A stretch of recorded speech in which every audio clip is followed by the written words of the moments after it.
사람들이 쉽게 순응하는 그러한 것을 대하게 됩니다. 특히 운명에 대한 것들이 그러합니다. 누구는 하는 일마다 잘도 풀립니다. 그러나 누구는 꼬여도 보통 꼬이는 게 아닙니다. 사람들은 그것을 활자라 그럽니다. 활자는 그렇게 살라고 이미 정해진 채로 태어난다고 하는 것입니다. 그것을 우리 모두가 운명이라 그럽니다. 그래서 그냥 순응하려고 합니다. 그리고 그것을 어떻게 해서든지 알아내려고 안간 힘을 다 씁니다.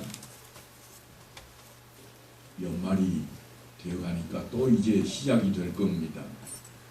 토정비결, 점 보는 것, 사주팔자 보는 것, 운수점 치는 것 등등이 그러한 일들입니다. 그런데 성경에는 어느 곳에도 운명이라고 하는 그러한 내용을 담고 있는 게 없습니다. 우리의 입에 주렁주렁 열려 있을 뿐입니다. 왜 무엇 때문에 우리는 그 운명이라고 하는 것, 활자라고 하는 것을 알아보려고 그럴까요? 그것은 미리 알아내서 복은 피우고 우환은 피해보자 하는 것입니다. 그래서 연말연시가 되면 점집이 호황을 누린다고 그럽니다. 어디 그뿐입니까? 교회 안에도 소위 예언의 은사를 받았다는 사람들이 있습니다. 그들은 특히 황금 봉투를 들고 기도할 때 그 진가를 제대로 발휘합니다. 두둑하고 반듯한 글씨의 봉투를 들면 소위 그 가정에 주시는 말씀으로 예언을 합니다. 민수기 6장 24절에서 26절. 그러면 그 봉투에 이름이 거명된 분은 그 본문을 마음속에다 잘 담을 겁니다. 이게 우리 가정에 주시는 금년의 말씀이라. 계속해서 그것은 이어집니다. 어떤 분은 사도행전 27장 20절 그럽니다. 그분도 마음에 그것을 꼭 담아 넣을 겁니다. 왜냐하면 하나님의 말씀이 내게 떨어졌다고. 그래서 특별히 그런 분들이 외치는 말씀이 있습니다. 이 말씀을 받아 먹으라 그러거든요. 그래서 받아 먹을 태세로 맛있게 먹을 태도로 그렇게 덤벼드는 게 우리의 모습입니다. 그런데 여러분, 수표가 들어있는 봉투를 들면 그분이 어떻게 기도하실까요? 궁금하지 않으세요? 근데 정해져 있다고 그럽니다. 수표가 들어있는 봉투를 딱 들면 신명기 28장 3절로 6절의 복이 자손 만대에 이르기를 원하노라 그런데요. 여러분 가운데 혹 그런 기도 받아보신 분이 있다면 어떤 성경 구절을 받으셨나요? 수표를 낸 분이면 아마 그 구절 받으셨을 거고, 그렇지 않은 분은 다른 거 많이 받아왔을 겁니다. 왜 사람들은 그런 기도를 바라고 또 원하는 걸까요? 그 내용을 한번 살펴봐야 되겠습니다. 먼저 민수기 6장의 말씀입니다. 여호와는 내게 복을 주시고 너를 지키시기를 원하며 여호와는 그의 얼굴을 내게 비추사 은혜 베푸시기를 원하며 여호와는 그 얼굴을 내게로 향하여 드사 평강 주시기를 원하노라. 아멘. 이상되는 복이 어디 있습니까? 강단에서 외쳐지는 축복 가운데 가장 귀하고 복된 복일 것입니다. 그 복을 빌어준다면 얼마나 좋을까요? 그런데 이 말씀은 하나님께서 제사장들에게 이스라엘 자손을 위하여 그렇게 축복하라고 명령하신 내용입니다. 민수기 6장 27절에 보면 이렇게 되어 있습니다. 그들은 이같이 내 이름으로 이스라엘 자손에게 축복할지니 내가 그들에게 복을 주리라. 하나님께서 복을 주시겠다고 그 백성들을 향해서 제사장들이 늘 축복할 것을 명령하고 있는 내용입니다. 하나님의 작정입니다. 이스라엘 자손들을 위한 축복입니다. 그러니까 믿는 자들을 위한 축복이라고 하는 것입니다. 모든 성도들을 위해서 축복하고 있는 내용입니다. 그래서 교회마다 매년 초가 되면 이 축복의 말씀을 선포하곤 합니다. 송구 영신 예배 때가 되면 이 말씀이 가장 많이 우리 귀에 들려지는 말씀입니다. 결코 공투를 들고 가서 받아내는 그런 축복이 아니라고 하는 말씀입니다. 하나를 좀 더 살펴보겠습니다. 이번에는 수표 주고 받은 그 말씀 한번 보시죠. 신명기입니다. 성읍에서도 복을 받고 들에서도 복을 받을 것이며 내 몸의 자녀와 내 토지의 소산과 내 짐승의 새끼와 소와 양의 새끼가 복을 받을 것이며 내 광주리와 떡반죽 그릇이 복을 받을 것이며 네가 들어와도 복을 받고 나가도 복을 받을 것이니라. 이건 왜 아멘 안 하세요? 이건 집집마다 다 바라는 소망인데 수표를 들고 가서 받은 이 말씀인데 이 말씀도 사실은 이렇게 시작이 됩니다.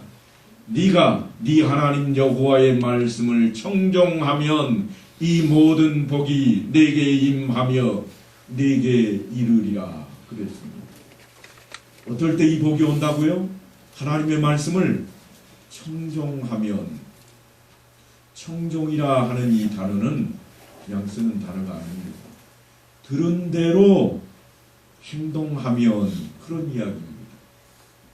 하나님의 말씀을 들은 대로 행동하는 사람, 말씀대로 살고자 하는 사람에게는 어떤 복이 있는가 하면 성읍에 있어도 복을 받고 들에 나가도 복을 받고 집 밖으로 나갈 때도 복을 받고 집 안으로 들어와도 복을 받고 밭도 가축도 우리가 살아가는 일상생활 모든 것이 복된 삶이 되리라. 축복의 말씀입니다. 그런데 여러분 이거 엄청 길잖아요. 짧은 단어가 하나 있습니다. 뭔지 기억나세요? 다 잊어버리셨죠? 창세기 할 때 수도 없이 우리가 외쳤던 내용입니다. 그게 어떤 복이었는가 하면 한번 다 같이 따라 하십시다. 만사형통. 뭐가 만사형통이죠?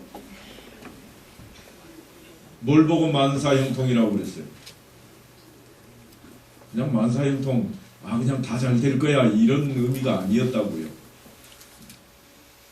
다시 한번 따라합니다. 하나님께서 함께 하시리라. 그게 형통의 복이요. 모든 일에 만사에 하나님이 함께 하신다. 그 말씀이 뭔가 하면 성읍에 있을 때든지 들에 나갈 때든지 집안에 있을 때든지 집 밖에 나갈 때든지 가축들마저도 농토마저도 다 복을 받게 될 것이라 하나님이 함께 하시니까요.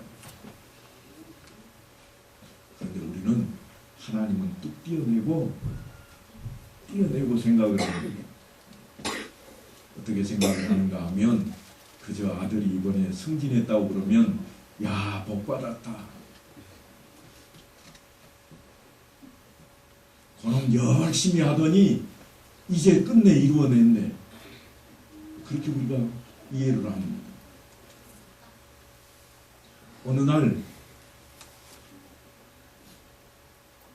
1년 내내 열심히 농사지었던 나락을 봉판하는 데 갔는데 줄 쭉 서서 기다렸다가 판정단이 오더니 자기 가만히 앞에 와가지고는 도장을 찍는데 특등 도장을 딱딱딱딱 다 찍었다고 생각을 해봅시다.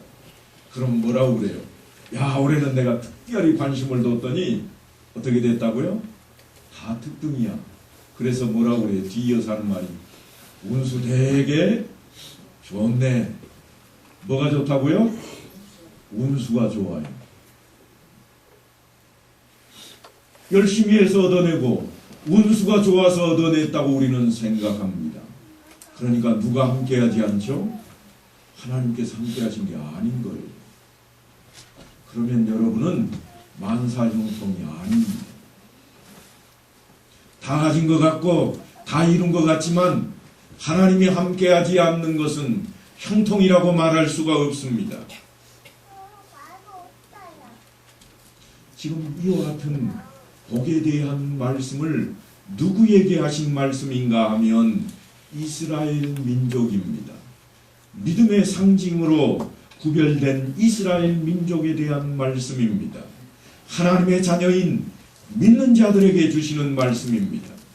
신명기 28장에 보면 네가 네 하나님 여호와의 말씀을 삼가 듣고 내가 오늘 네게 명령하는 그 모든 명령을 지켜 행하면 네 하나님 여호와께서 너를 세계 모든 민족 위에 뛰어나게 하실 것이라.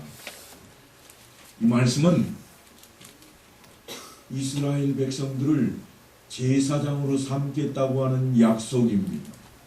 모든 민족들 가운데 하나님 앞에 제사하는 자리로 너희를 사용하겠다. 그 약속입니다. 어떤 사람들은 이렇게 이야기합니다. 성경 보면은 전부 저 서양에 있는 코크네들에 대한 이야기지 우리하고 뭔 상관이 있는가? 마치 상관이 없는 것처럼 말씀들을 합니다.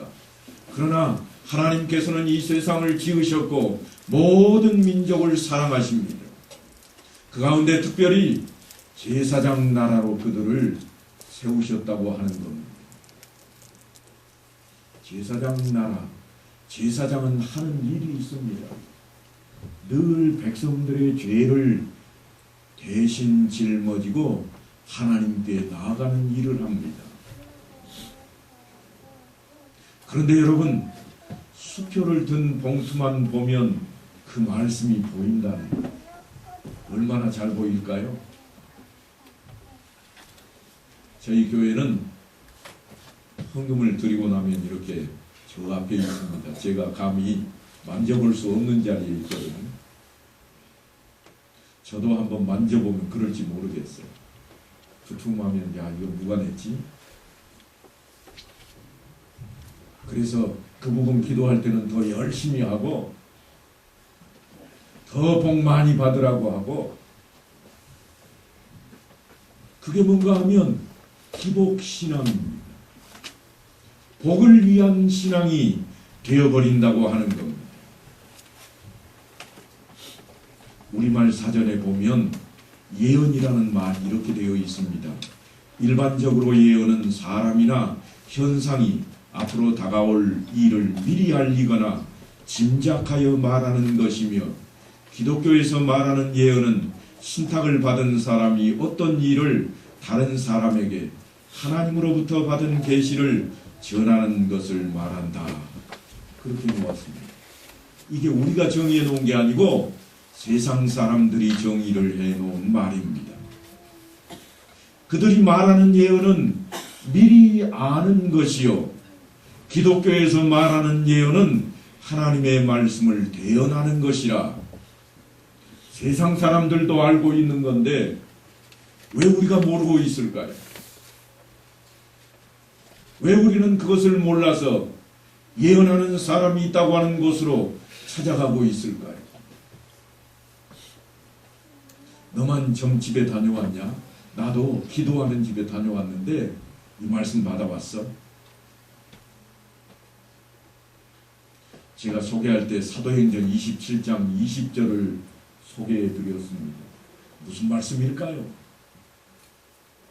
사도행전 27장 20절을 받은 분이 집에 와서 살펴보니까 정말 조심해야 되겠다. 그래서 온 집안 식구를 다 모아놓고 이렇게 이야기했습니다. 올해는 아무도 배 타지 마라. 왜 그럴까요? 우환이 없으라고. 이거 기도에서 받은 내용인데 올해는 배 타면 안 돼. 이 내용이 뭔가 하면 구절 한 구절만 했지만 사실은 엄청 깁니다. 사도 바울이 배를 타고 죄인이 되어서 배를 타고 로마로 가다가 풍랑을 만나고 파선되는 그 내용이 들어있는 구절입니다. 그러니까 어디 가지 말라고요? 물가에 가지 마라. 배 타지 말라는 거예요. 아직도 우리 기독교 안에 여전히 그런 것들이 살아 숨쉬고 있다고 하는 것입니다. 세상 사람들도 아는 그 이야기를 우리는 모르고 있습니다. 그들이 말하는 예언은 미리 아는 것이요, 우리가 말하는 예언은 하나님의 말씀을 대언하는 것이니 이 예언이 그렇게 대언하는 것을 말하는 게 아닙니다. 하나님께서는 이스라엘 백성들에게 하나님의 말씀을 맡겼습니다. 그러나 그들은 그 말씀을 믿고 순종하지도 않았을 뿐만 아니라 그 말씀을 율법으로만 만들어 버렸습니다. 그래서 모시고만 살았습니다. 행동하는 데 쓰지를 않았습니다.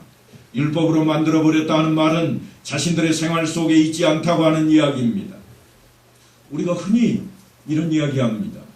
법보다 뭐가 가깝다고요? 주먹이 가깝다고요. 그래서 법은 누구한테 줬어요? 법을 누구한테 주셨습니까? 판사들 다 줘버렸잖아요. 그리고 나는 법은 상관이 없어. 힘이 제거지. 돈이면 안 되는 게 뭐 있나? 이게 우리가 사는 일반 사회생활입니다. 이스라엘 백성들이 딱 그 모양이었다 그 말입니다. 율법은 누구를 줬는가 하면 제사장들 줘버렸습니다. 자기들은 가지고 있지 않습니다. 그리고 그저 1년에 3차례 절기 때마다 제사함 받겠다고 암소도 끌고 가고 암양도 끌고 가고 어린 양도 끌고 가서 그저 제사함 받으면 끝이라고 생각을 했습니다. 그래서 예수님께서 신약 백성인 우리들에게 하나님의 말씀을 맡기셨다 그랬습니다. 하나님께서 맡기신 말씀, 그래서 맡을 예자를 써서 예언이라 그럽니다. 물론 우리가 흔히 맡길 때 쓰는 단어입니다. 예금, 예탁할 때 쓰는 똑같은 단어입니다. 그런데 소위 기도하는 사람이나 점쟁이들이 말하는 예언은 뭔가 하면 미리 알 예자를 써서 예언이라 그러는 겁니다. 그러니까 그들은 미리 알아야만 된다고 생각을 합니다. 하지만 성경에 나오는 예언이라고 하는 단어는 사실은 그것과 좀 거리가 멉니다. 제가 성경에 있는 많은 예언들 중에 한 군데만 살펴보겠습니다. 요한계시록 1장 3절에 보면 사도 요한이 이렇게 표현을 했습니다. 이 예언의 말씀을 읽는 자와 듣는 자와 그 가운데 기록한 것을 지키는 자는 복이 있나니 때가 가까우니라. 얼핏 생각하면 사도 요한이 미리 될 일을 내다보았다 그럴 수 있습니다. 그래서 예언이라고 그렇게 쓴 것처럼 보여집니다. 그런데 헬라어 성경에 이 예언의 말씀이라 하는 그 대목에 나온 그 예언이라는 단어가 아람어를 번역한 단어입니다. 아람어로 네부아라고 하는 단어입니다. 혹시 헬라어 나비라는 단어 들어보셨습니까? 한번 따라서 해보십시다. 나비. 벌벌 날아다니는 나비요? 헬라어로 나비는 같이 한번 따라합니다. 선지자. 선지자예요. 선지자가 뭐죠? 하나님의 말씀을 전하는 사람, 대언자입니다. 그래서 여기에 예언의 말씀이라고 하는 여기에 사용된 단어는 하나님의 말씀을 대언한다고 하는 내용으로 들어 있습니다. 그러니까 우리말로 예언자와 선지자의 차이가 이렇게 멀리 있습니다. 그런데 때로는 선지자로, 때로는 예언자로 번역이 되어 있어서 우리가 조금 많은 혼동을 합니다. 물론 하나님께서 미리 알려주시는 예지적인 기능이 전혀 없다, 그런 얘기가 아닙니다. 예지적인 기능이 있습니다. 그러나 하나님께서 주시는 은사를 잘못 사용하면 안 된다고 하는 것. 예수님께서는 삼중직을 가지셨다, 그렇게 주일학교 때부터 다들 배워오셨을 겁니다. 삼중직이 뭘까요? 기독교에서 말하는 삼중직은 기름 부어 세운 직분이라, 그런 뜻이거든요. 세 가지 직분이 있는데 한번 따라서 합니다. 왕, 선지자, 제사장. 이 세 가지 직분을 예수님께서 다 가지고 있다 그랬습니다. 그래서 그 주님을 대신하는 직분으로 오늘날 누구를 세웠는가 하면 목사들을 세워놓았습니다. 목사들은 그 직분을 다 가지고 있는가? 거기에부터 오해가 생기기 시작합니다. 그 직분을 다 가지고 있는 게 아닙니다. 그 직분에 어떤 자격인가 하면 대리자 역할입니다. 대리자가 뭐죠? 대리자는 대신하고 있을 뿐이에요. 원래 주인이 나타나면 대리인은 아무런 의미가 없습니다. 그러니까 착각하시면 안 돼요. 전에도 말씀을 드렸습니다만 목회자들을 신성시하면 안 됩니다. 물론 교회 안에서 중요한 직분을 차지하고 있습니다. 그래서 여러분에게 말씀을 선포하고 때로는 교회 이름으로 다스리는 역할, 마치 무슨 왕 같은 역할을 하고 있는 것처럼 보여지기도 하고, 때로는 예배를 드릴 때 침례하는 역할도 합니다. 그러나 세상이 말하는 왕과는 차이가 다릅니다. 교회 안에서의 직분은 전혀 다른 내용인 것을 기억하셔야 됩니다. 교회 안에는 특히 뭐가 없을까요? 공권력이 없습니다. 그게 세상하고 가장 다른 점입니다. 마치 공권력이 있어서 계급이 있는 것인 양 착각을 하시면 교회에 있는 직분들이 모두가 다 계급으로만 보이게 되어버린다고 하는 겁니다. 공권력이 전혀 없습니다. 그래서 계급사회가 아닙니다. 섬기는 직분일 뿐입니다. 하나님께서 주시는 그 은사를 통해서 하나님의 모든 것들을 대리하는 자리로 우리를 부르셨다고 하는 것입니다. 그런 차원에서 예언자라고 표현된 이 내용들은 선지자적인 기능이 다분히 담겨 있다 하는 것입니다. 하나님을 대리해서 그의 백성을 다스리는 통치자로 하나님께서는 기름 부어서 왕을 세우셨고, 하나님의 말씀을 그의 백성들에게 대신 전하는 대언자로 기름을 부어서 선지자로 세우셨으며, 예배를 통해 하나님의 뜻을 구하고 그 뜻을 구하는 제사장을 기름 부어서 세우셨습니다. 오늘은 이 제사장에 대한 이야기를 좀 하려고 합니다.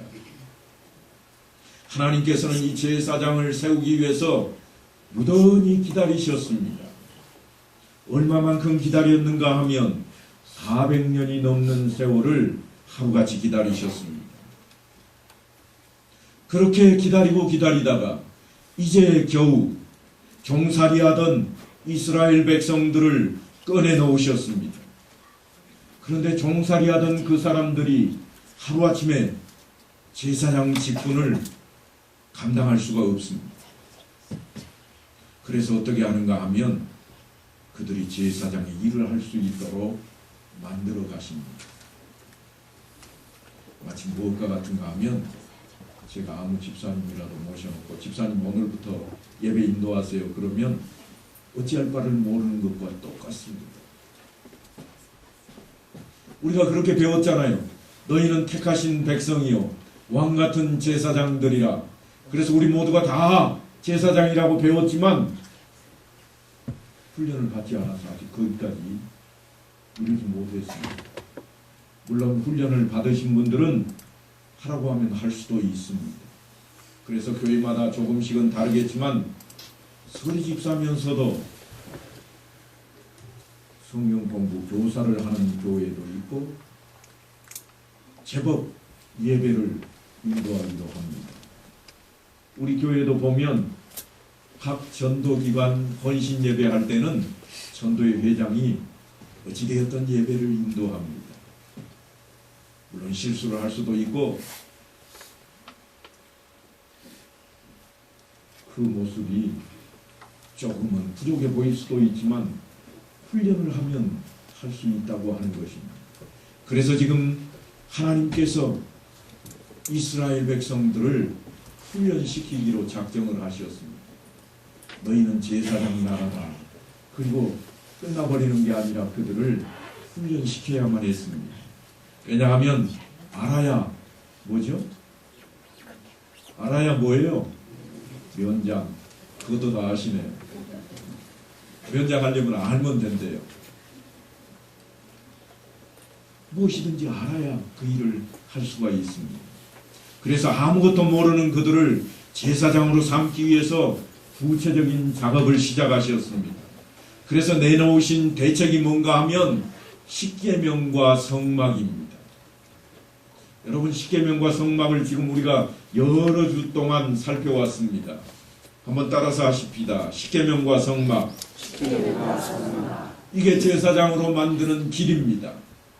오합지졸 같은 노예들을 따로 구별해서 광야로 불러내 놓으시고는 완전히 구별시켜 놓으시고 그래서 그들과 시내산에서 언약을 맺으십니다. 너희를 제사장 나라 삼겠다. 언약을 세우시고는 이제 그러기 위해서 십계명과 성막을 그들에게 허락하신 겁니다. 그래서 하나님의 요구대로 십계명을 몸에 익히고 성막을 통해서 하나님의 뜻대로 구별되는 것이 그들이 제사장이 되는 길입니다. 잘 수행하면 그들이 이제 존귀한 하나님의 제사장이 될 것입니다. 그런데 놀라운 사실은 베드로 사도가 우리에게 이렇게 외칩니다. 너희는 택하신 족속이요 왕같은 제사장들이요 거룩한 나라요 그의 소유가 된 백성이니. 이게 우리를 향해서 하시는 말씀입니다. 예수를 믿는 자라면 누구나 다 그렇다는 것. 그러면서 베드로 사도가 이렇게 말씀합니다. 너희가 전에는 백성이 아니더니 이제는 하나님의 백성이요 전에는 긍휼을 얻지 못하였더니 이제는 긍휼을 얻은 자니라. 너희가 전에는 긍휼을 얻지 못해서 예수를 알지 못했고 예수를 알지 못해서 믿지 못하더니 이제는 하나님의 긍휼하심으로 예수 믿는 자가 되었고 하나님의 백성이 되었고 그래서 너희가 다 제사장들이라. 그러니까 어찌하겠다고 하는 겁니까? 이제는 훈련을 받으라. 그런 이야기입니다. 이제는 제사장입니다. 그러므로 제사장이 된 자들은 어떤 마음을, 어떤 자세를, 어떤 태도를 가지고 그 직분을 감당해야 하는지 우리가 좀 살펴야 됩니다. 먼저는 복장이 상당히 중요합니다. 나라마다 복장이 다 다릅니다. 어떤 분들은 그러시더라고요. 다른 나라에 가니까 목사님들이 우리처럼 양복을 입지 않고 그냥 반팔 티 입고 그렇게 예배를 인도하십니다. 예, 그럴 수 있습니다. 왜냐하면 틀림없이 무더운 나라일 것입니다. 복장이 사람의 마음을 좌우합니다. 여러분 어느 날 깨끗한 옷을 입으시면 여러분 마음가짐이 어떻습니까? 길을 가다가도 더러운 거 묻지 않게 하려고 조심조심합니다. 그게 우리의 마음가짐입니다. 그게 뭔가 하면 구별되는 거예요. 죄악으로부터 구별되기 위해서는 먼저는 우리의 겉모습부터라도 변화되기 시작해야 된다고 하는 겁니다. 그래서 이 출애굽기에 보면 이런 말씀을 기록하고 있습니다. 그의 아들들을 데려다가 그들에게 속옷을 입히고 아론과 그의 아들들에게 띠를 띄우며 관을 씌워 그들에게 제사장의 직분을 맡겨 영원한 규례가 되게 하라. 구별되고 단정한 모습으로 그들을 구별시켜 놓으라고 하는 겁니다. 제사장들의 복장에 대한 이야기가 오늘 본문 뒤로 길게 늘어져 있습니다. 간략하게 살펴보자면 오늘날과는 조금 다른 복장입니다. 그들은 기후도 우리하고 다릅니다. 그래서 일반적으로 그들은 간단하게 옷을 입었습니다. 그저 통옷 하나 던지면 복장이 끝이었습니다. 그런 그들 앞에 제사장들은 어떻게 하라고 하는가 하면 먼저 하체가 드러나지 않도록 속바지를 입혔습니다. 그 위에 긴 팔과 그리고 발목까지 늘어진 하얀 세마포로 통으로 만든 속옷을 걸치게 했습니다. 그리고는 허리에도 띠를 띠게 했습니다. 머리에는 관을 씌웠습니다. 그런데 아론의 복장은 조금 다릅니다. 의복을 가져다가 아론에게 속옷과 예봇 받침 겉옷과 예봇을 입히고 흉패를 달고 예봇에 정교하게 짠 띠를 띠게 하고 그의 머리에 관을 씌우고 그 위에 거룩한 패를 더하고 그의 아들들이 입었던 복장과 다릅니다. 그의 아들들도 제사장으로 구별을 하되 좀 거룩하게 구별되게 복장을 입으라고 했지만 이제 그 아들들이 입었던 그 복장 외에도 그 위에다가 청색으로 된 겉옷을 걸치게 하고 그 끝에는 성류와 방울장식을 달게 했습니다. 청색옷 위에는 예봇을 입습니다. 그러니까 청색옷은 예봇 받침용 겉옷입니다. 그 예봇은 금실과 청색실과 자색실과 홍색실과 가늘게 꼬아서 만든 배실로 그렇게 만든 것인데 그 모양 품이 좀 넉넉한 앞치마 비슷합니다. 그런데 그 에봇은 대사장의 복장 가운데 가장 중요하게 여겨졌습니다. 그래서 대제사장의 복장을 에봇이라 그렇게 이야기하기도 합니다. 왜 중요하게 여기는가 하면 이 어깨 받침에 두 개의 호마노를 양쪽에 붙여 놓았는데 그 호마노 보석에다가 이스라엘 지파들의 이름을 기록해 놓았습니다. 6지파씩 양쪽에다가 이름을 새겨 놓았습니다. 뿐만 아닙니다. 가슴에도 흉패를 달게 했습니다. 우리나라 왕복도 보면 옛날 조선시대 왕들이 입는 옷을 보면 가운데 네모지게 해가지고 뭔가 여기에 수가 놓아져 있잖아요. 여기에 제사장의 흉패에는 12가지의 보석이 박혀 있습니다. 3개씩 4줄로 여기 12가지 색깔의 보석이 있으며 그 보석에는 하나마다 각 지파의 이름들이 다 새겨져 있습니다. 그리고 그 흉패 안쪽에는 주머니가 있어서 그 안에 우림과 둠밈이라고 하는 것이 들어 있었습니다. 우림과 둠밈은 하나님의 뜻을 물을 때 사용했던 도구입니다. 어떻게 생겼는지는 우리가 정확히 알 수가 없습니다. 추측하기로는 마치 주사위처럼 생겼을 것이라 그렇게만 예상을 합니다. 왜 그렇게 예상을 하는가 하면 옛날 이스라엘 백성들이 육각형으로 된 그런 모양에다가 한쪽에만 점을 찍고 나머지는 점을 찍지 않아서 이리 가는 게 옳을까 할 때 던지는 겁니다. 던져서 점 하나 있는 쪽이 나오면 그 길로 갔다고 하는 기록들이 있기 때문에 그렇게 예상을 할 뿐입니다. 너는 무릇 마음에 지혜 있는 모든 자 곧 내가 지혜로운 영으로 채운 자들에게 말하여 아론의 옷을 지어 그를 거룩하게 하여 내게 제사장 직분을 행하게 하라. 그러니까 이 제사장 직분의 옷은 거룩의 상징입니다. 구별되었다고 하는 것의 표현입니다. 그러니까 구별에 대한 이야기입니다. 사람마다 어떤 옷을 입느냐에 따라서 그 태도가 달라지는 것과 같습니다. 양복을 입으면 청년들이요 얌전해집니다. 그런데 저 청년들에게 예비군복을 입혀놓으면 사람이 달라집니다. 예비군을 안 해보신 분은 모르죠. 예비군을 해보신 분들만 안다고 그래요. 그들이 스스로 하는 말이 예비군복만 입으면 망나니가 되는 거예요. 전혀 다른 차원으로 가버리는 겁니다. 그러니까 이 복장이 우리를 그렇게 만들고 있다고 하는 이야기입니다. 제사장에게 있어서 가장 크게 요구되는 것이 무엇인가 하면 거룩입니다. 거룩이라고 하는 것은 구별되었다 하는 뜻을 가지고 있습니다. 예봇 받침 겉옷인 청색 겉옷에다가는 그 저 아래 턱 맨 끝자락에 거기에 성류를 수놓았습니다. 성류는 알갱이가 많든가요? 적든가요? 많습니다.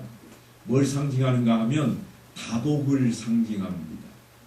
복이 많은 것을 상징합니다. 성류를 쭉 둘러서 수놓아 놓고 그 사이사이마다 뭐를 달았는가 하면 금방울을 달았습니다. 금방울을 달아서 그 옷을 입으면 어떻게 될까요? 움직일 때마다 딸랑딸랑 소리가 나는 거예요. 대제사장만이 들어갈 수 있는 곳이 있다고 그랬습니다. 어디죠? 지성소. 한번 따라서 합니다. 지성소. 지성소에 무엇이 있었습니까?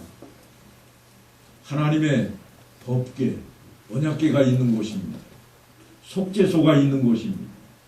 그곳에는 대제사장만 들어갈 수가 있는데 대제사장이 들어갔다가 하나님께 그 자리에서 죽임을 받는 경우들도 있었던 모양입니다. 그래서 어떻게 하는가 하면 대제사장은 거기에 들어갈 때는 발에 줄을 묶고 들어갔습니다. 딸랑딸랑 소리를 내며 안에 들어가서 하나님께 기도하고 하나님의 말씀을 듣고 지시를 받고 나와야 되는데 아무런 소식이 없는 거예요. 방울소리가 안 납니다. 그러면 제사장들이 성소에서 줄을 잡아당깁니다. 잡아당기면 어떻게 되겠어요? 줄줄 끌려 나오는 거죠. 끌려 나왔다 그 말은 이미 죽었다는 이야기입니다. 죄사함이 없이 하나님 앞에 가는 것은 그와 같은 것이었습니다. 그래서 구별된 모습으로 거룩한 모습으로 오직 대제사장만이 그 지성소에 들어갈 수 있었는데 바로 그와 같은 일을 위해서 겉옷에서는 끝자락에다가 방울을 매달았습니다. 그리고 그러한 것들은 하나님 앞에 나아갈 때 두렵고 떨리는 마음으로 그렇게 나아갈 것을 요구하는 것입니다. 예배를 드리는데 하나님을 만나는데 그만큼 떨리는 마음으로 나아가야 되겠다고 하는 것입니다. 오늘날 우리는 어떨까요? 우리는 그러한 떨림이 없습니다. 한 40, 50년 전으로 거슬러 올라가면 조금은 있었습니다. 뭔가 하면 예배당에 나올 때는 슬리퍼 끌지 마라. 예배당에 나올 때는 바지를 좀 입었으면 좋겠다. 그런 이야기들이 많이 있어 왔습니다. 그러나 이제는 그 겁이 다 사라졌습니다. 예배당 나올 때 집에서 입던 옷 그대로 대충 머리도 그대로 나오는 경우가 너무나 다반사가 되어버렸습니다. 성령은 우리에게 마음가짐을 새롭게 하라고 요구합니다. 예배가 우리를 위한 예배가 아니라 하나님을 위한 예배이니 우리의 마음가짐을 새롭게 하라고 하는 것입니다. 그래서 아론의 이마에는 여호와께 성결이라 하는 금으로 만든 배를 관 위에 띄게 했습니다. 그래서 누가 보아도 하나님 앞에 구별되어야 되는구나 하는 것을 깨닫게 했다고 하는 것입니다. 사랑하는 성도 여러분, 너희는 택하신 족속이요 왕같은 제사장들이요. 하나님께서 우리를 제사장이라 부르셨습니다. 물론 제사장으로 활동하는 분야는 모두가 다를 것입니다. 목사는 교회에서 제사장으로, 부모는 가정에서 제사장으로, 교사는 학급에서 제사장으로 그 역할은 다 다르지만 우리에게 맡겨지는 것입니다. 구역에서의 제사장도 있을 것이요, 우리가 모이는 모임마다 공동체마다 제사장으로 일하는 사람들이 있을 것입니다. 하나님께서 나를 이 가정에 보내셨다. 하나님께서 나를 이 아이들을 위해서 제사장으로 보내셨다 하는 그 다짐이 우리에게 있어야만 할 것입니다. 제사장의 직무를 수행하다 보면 때로는 지혜가 부족하기도 하고 능력이 모자라기도 할 것입니다. 그때마다 우리는 하나님께 후회해야 합니다. 그게 제사장의 직분이 할 일입니다. 틀림없이 하나님께서 채워주실 것입니다. 대제사장의 에봇에는 흉패 12개의 보석이 박혀있다고 그랬습니다. 그것은 멋이 있거나 화려하거나 위험이 있게 보이라고 만들어 놓은 게 아닙니다. 그 보석 하나하나가 이스라엘의 12지파를 상징하고 있기 때문입니다.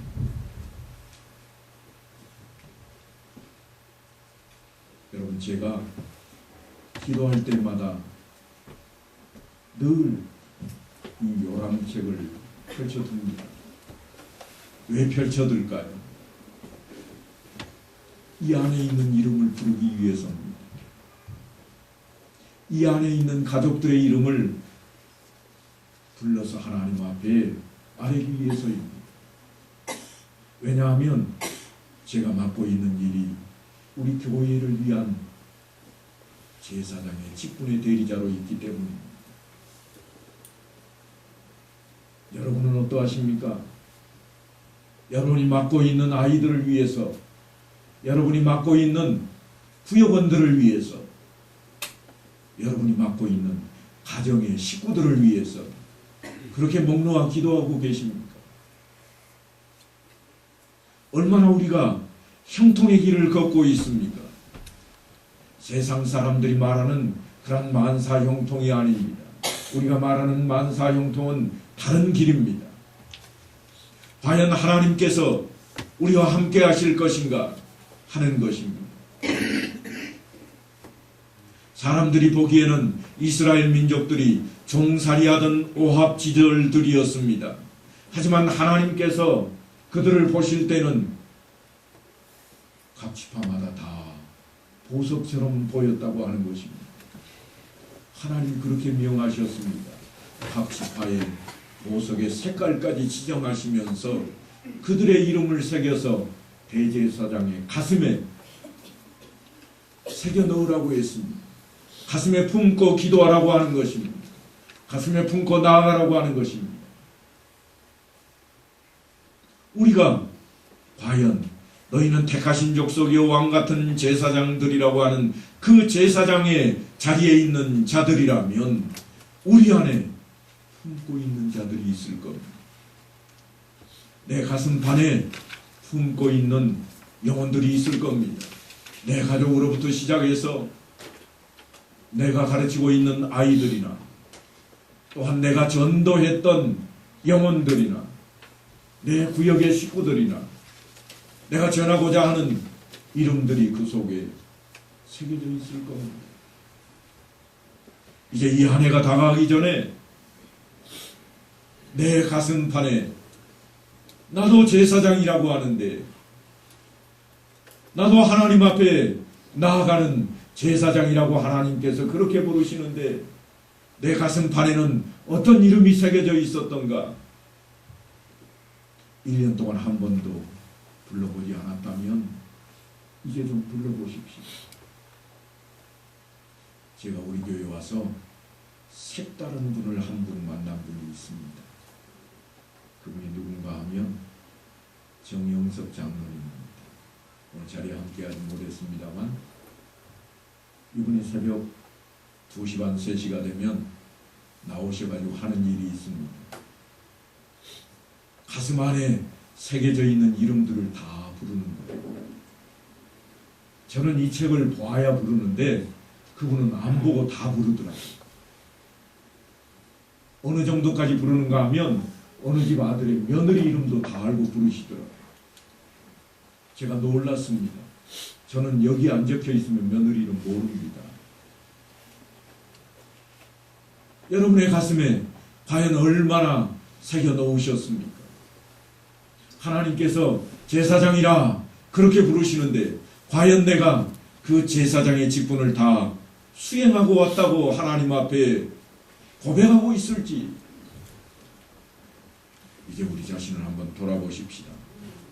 너희가 전에는 백성이 아니더니 이제는 하나님의 백성이요 전에는 긍휼을 얻지 못하였더니 이제는 긍휼을 얻은 자니라 하는 이 말씀 앞에 무릎 꿇고 이제 우리 가슴판에 정말 새겨넣은 귀한 영혼들의 이름을 외치며 하나님께 날마다 기도하고 간구하는 영혼들이 다 될 수 있게 되기를 간절히 축원합니다.